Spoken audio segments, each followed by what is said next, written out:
মুখ্যমন্ত্রীর মৃত্যুকুম্ভ মন্তব্য নিয়ে ফের আক্রমণ করলেন যোগী আদিত্যনাথ। বাংলা থেকে দিনে 50,000 থেকে 1 লক্ষ পুণ্যার্থী আসতেন।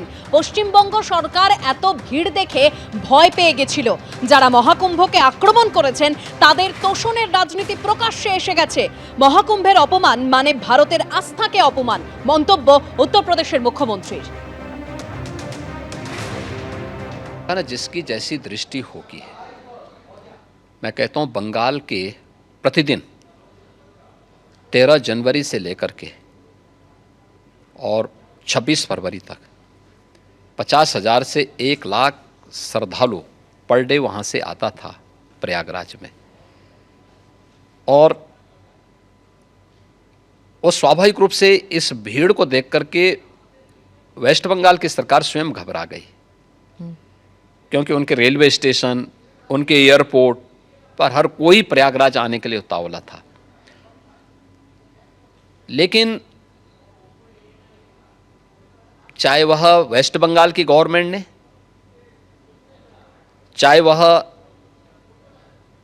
कांग्रेस ने, आरजेडी ने या समाजवादी पार्टी ने महाकुंभ के बारे में जो भी बात कही है वो उनके तुष्टीकरण की पराकाष्ठा का उदाहरण है, भारत की आस्था का अपमान करने का एक उदाहरण है।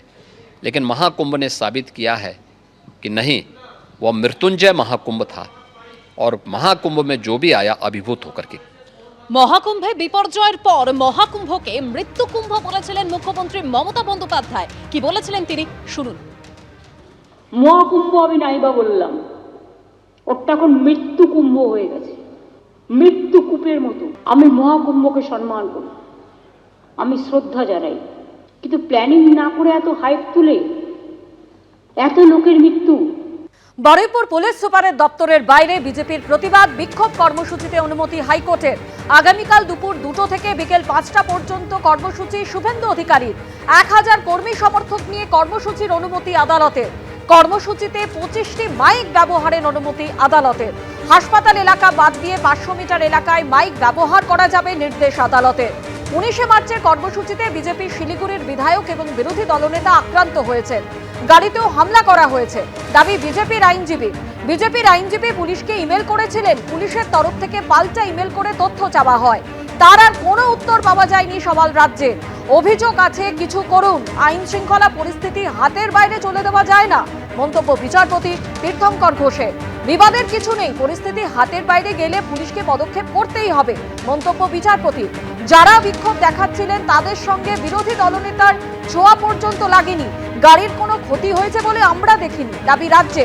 450 জন পুলিশ কর্মী থাকতে বিরোধী নেতা আক্রান্ত হন কি করে, প্রশ্ন বিজেপির। বিজেপির হাতে থাকা ভিডিও ফুটেজ পুলিশকে দেওয়ার নির্দেশ বিচারপতি। আগামীকাল এই মামলার ফের শুনানি। আগামীকাল বারুইপুরে দেখা হবে 78তম হাইকোর্টের অর্ডারে। জ্যোতিবাবু স্বর্গত, বুদ্ধবাবু স্বর্গত, এরা কোনোদিন মমতা ব্যানার্জিকে এভাবে আটকায়নি। আমার মনে পড়ছে না মমতা ব্যানার্জি হাইকোর্টে গিয়ে কোনো কর্মসূচি করেছে। নতুন বাংলা, আশা করছি ভোট আস্তে আস্তে 100 পেরিয়ে যাবে হাইকোর্টে যাওয়া।